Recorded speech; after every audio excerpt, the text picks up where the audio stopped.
questions that we've never asked each other. Kung ano yung mga sagot natin. Mahirap na naman yung question na yan. Malamang. Do you consider yourself successful? Or meron pa ba kayong gustong makamit na pangarap sa inyong mga buhay? Marami pa akong gustong gawin sa buhay. Maliban sa negosyo. Siyempre, mahigit sa lahat yung pagiging tatay. Can you share to your viewers yung long-term goal and short-term? Hindi akalain ng tao na kengkoy pala ako. Hindi ko kinakahiya yun. Ano yung pinakamahirap na season ng life na pinagdaanan or naranasan? Ako siguro ang pinakamahirap kong life. Time na when I left showbiz. Any frustration in life, yung gustong-gusto niyo makamit na hindi hanggang ngayon, hindi pa nintindihan? People have been judging me na parang, why? Bakit ganyan? Paulit-ulit na lang. It's a cycle in terms of my relationship. Ang daming taong nag-judge sa akin. Ang daming taong nagsasabi na hindi ko kaya. Ikaw ba masaya ka sa buhay mo ngayon? Okay naman, although it's never perfect. There's always a bump. So ano ba talaga yung endgame mo?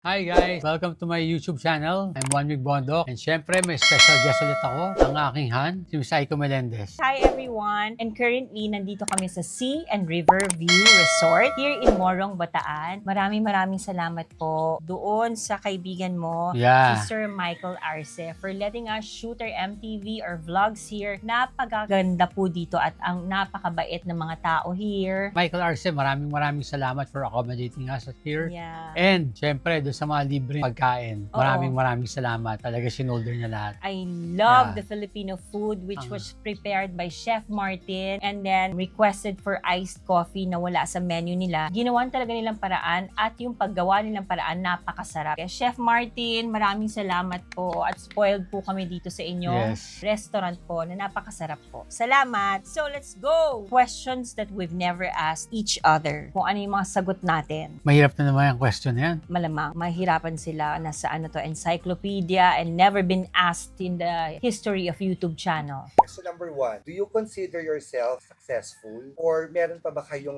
gustong makamit na pangarap sa inyong mga buhay? Well, oo, siyempre, marami pa rin ako gusto makamit, di ba, na pangarap sa buhay. Dahil siyempre, gusto ko pa mas maging successful sa business, siyempre, sa father, gusto ko rin maging successful doon. So, marami pa akong gustong gawin sa buhay. Maliban sa negosyo, siyempre, mahigit sa lahat yung pagiging tatay. I wanna make it sure na yung mga anak ko, siyempre, nasa mabuting kalagayan. Ako ang sagot ko sa do I see myself as a successful now? No, because the true essence of being successful is having a peace of mind. And in a world that's chaotic, I don't think peace of mind is talagang nakukuha natin lately. Kasi ang tunay naman ng batayan ng pagiging successful, hindi sa yaman ng mundo, sa kung anong titles ang na-achieve mo. Ang tunay ng pagiging successful is you made it on your own without stepping on anyone's toes. At higit sa lahat, yung may takot sa Diyos at paniniwala sa Diyos. Doon ka talagang tunay na magiging successful. Can you share to your viewers yung long-term goal and short-term goals?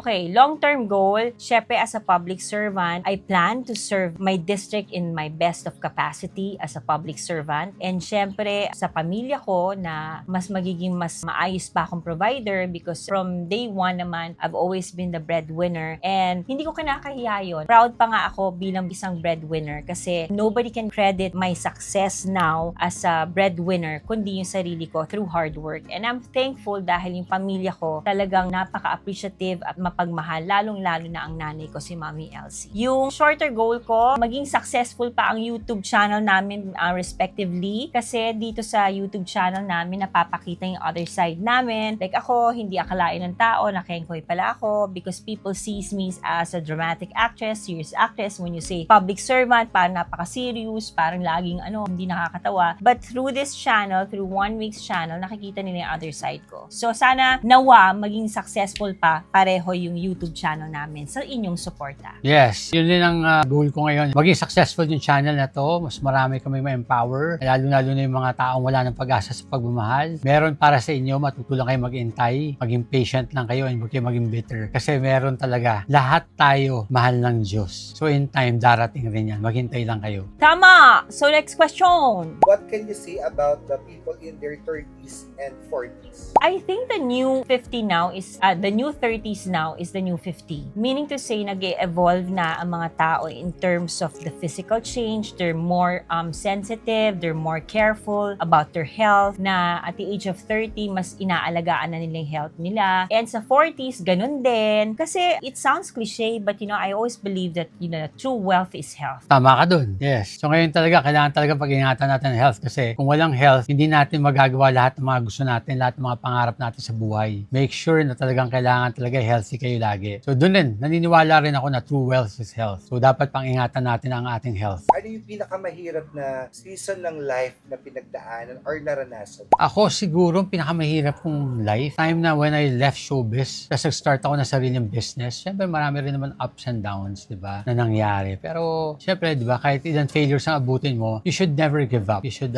still go on sa paniniwala mo, na kaya mo. Then, siguro, eventually, ibibigay rin ni God yun. Ako kasi, my life is an open book. Everything is on Wikipedia, Google. So, I started young. I'm the breadwinner of the family. And up until now, I'm proud to say that helping my family. And I'm evident in saying that the reason why I'm being blessed by the Lord Jesus is because I'm a very generous person. Not only with the people I love, kahit hindi ko kakilala. Kaya nga, ang pinili kong job is maging public servant because I love serving the people. Siguro yun yung yung act of service ko, service talaga. Any frustration in life, yung gustong-gusto nyo makamit, na hindi hanggang ngayon, hindi pa rin binibigyan? Ako, yung frustration ko, it's a stigma already because people have been judging me na parang, why? Bakit ganyan? Paulit-ulit na lang. It's a cycle in terms of my relationship. But people do not know in every story, always remember there's always two sides of the story. Why it didn't work out. God might be sending me a message that,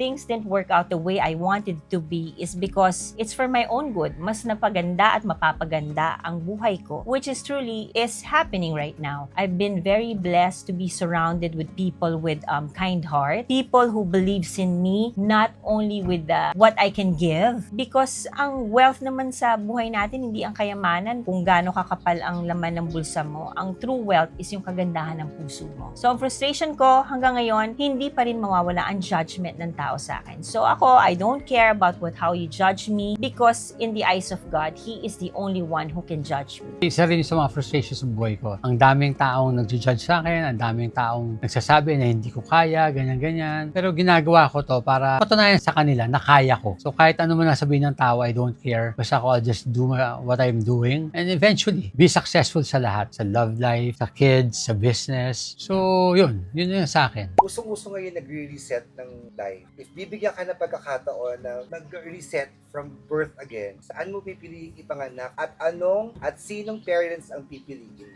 Ako, I still choose my parents. Although it's not a perfect family. Pero still, hindi naman ako malarating sa ganito kung hindi naman dahil sa kanila. So I'm still very thankful sa mommy at daddy ko. Nandyan lagi para sumuporta sa akin. Sa mga anak ko, very thankful pa rin ako. So I'd still choose them. I have the same answer. I'd still choose my mom and my dad because kung hindi rin naman dahil sa kanila, I'm not gonna be molded of who I am today. And attributed yung pagkakaroon ko ng magandang puso dahil na rin sa pagpapalaki ng mommy ko. Kasi my dad passed on early in life. So I had to take the responsibility for the family. So I'd still choose to be me, although I am not perfect and no one is. But I believe that, I became a stronger person, stronger individual. Siguro, if there's one thing na mapapasalamat ko and matatap ko sa shoulder ko is, I've never been the best, but, I give my 101% wholeheartedly pagdating sa trabaho, yung puso ko at damdamin ko. May gusto po kayo i-add na question?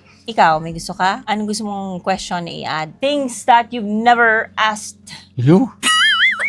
Hindi siya. Me. Ikaw ba masaya ka sa buhay mo ngayon? Okay naman, although it's never perfect, there's always a bump, Generally speaking, okay ako, happy naman ako. So, seryoso ako doon sa sinasabi mo, ako yung endgame mo. Isang question lang, 'di ba? So ako naman magtatanong sa iyo. Ah. Bakit lagi kang late? Ha? Ba't lagi kang late?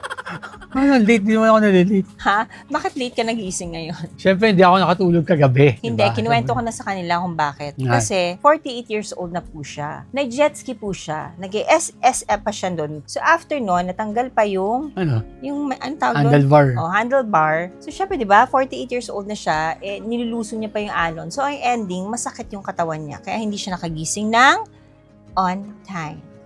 Okay. Yan, sinagot na kita ha. Oo. Yan. So yun. So, another question for me. Oh, So, ano ba talaga yung endgame mo? makikita nila yan sa MTV ko. So, magpasalamat na tayo sa Sea and River View Resort here in Morong, Bataan. Sir Michael's Arce. Arsen. Arce. Arce. Oh. So, hopefully we'll be back. Talagang salamat sa lunch, sa dinner. Thank you for accommodating us here. Sobrang alagang-alaga kami dito. Oo, sobra. At saka, Yeah. one thing I've noticed here, Han, may river view ka na, meron ka pang beach, Beach view. view. So, saan ka pa? Parang pwede ka mag-swimming dyan sa river and then kung ma-decide mo na, ay, boring na ang river, pwede ka pumunta doon sa beach. And na-try namin din mag-swim doon sa beach. Mapapanood nyo yun through our MTV. Maganda talaga. And also their food, it's very important in a resort that they cater good food. You know why? Because syempre, pag nag-swimming ka, nag-happy-happy ka with your family, with your loved ones, with your friends, importante na pag nagutom ka, masarap yung kakainin mo. At gano'n na makasarap yung pagkain dito? Ako, I've said that in my vlog. Kaya nga nagpapasalamat ako kay Yeah. Chef Martin because yung kahit wala sa menu nila, ginawa nila ng paraan. Kaya sobrang thank you. Thank you, Kuyang. Sir Michael Arce, maraming salamat po. God bless you po and babalik kami dito for sure. So guys, dito, comment down below at ipopost namin yung numbers to call if you wanna book. Kasi ngayon talagang fully book na sila. Ang dami Yeah. nagpupunta. It only goes to show na maganda talaga yung resort. And we'll show you around kung ano yung mga nakuha na namin na mga amenities that you can enjoy with here in Sea and Riverview Resort. Morong, Bataan. Guys, malapit lang to sa Manila, mga 3 hours and a half lang. So, madaling puntahan. And pagdating mo naman dito, hindi mahirap ang parking dahil malaki ang parking space nila. So, guys, try it. Mag-enjoy kayo. Yeah, so guys, papakilala namin yung mga hard-working staff ng Sea and River Yan. Resort who's done a good job. Saan si Chef? Wala si Chef. Ayan, si Chef Martin. Siya yung kinukwento ko sa inyo. Sila po, si Kuya Yan, thank you. Edward, na talagang sinamahan ako. Nakaapat kaming tour ng banyo dito. Talagang pinakita niya sa akin lahat ng banyo. Kuya Edward, the best. Si Chef Martin, yan si Ging. Akala ko si Joshua Garcia. O, yun. Yeah, si Ate Imelda, si Ate... Ay, Patricia. Parang... okay. Bakit parang naglilituhan kayo? Si Ate Patricia and then... si Ate Jocelyn. Maraming salamat sa inyo from Thank the you bottom very of our much. hearts. Sobrang thank you. Talagang worth it magstay here sa Sea and River Resort, Morong, Bataan. Sir Michael Arce, Kuya maraming Michael, salamat. thank you. God bless you. See you and soon. more power sa inyong napakagandang resort. Yes, thank you. Ladies and gentlemen, we are the... One. And I am Ko. Bye-bye.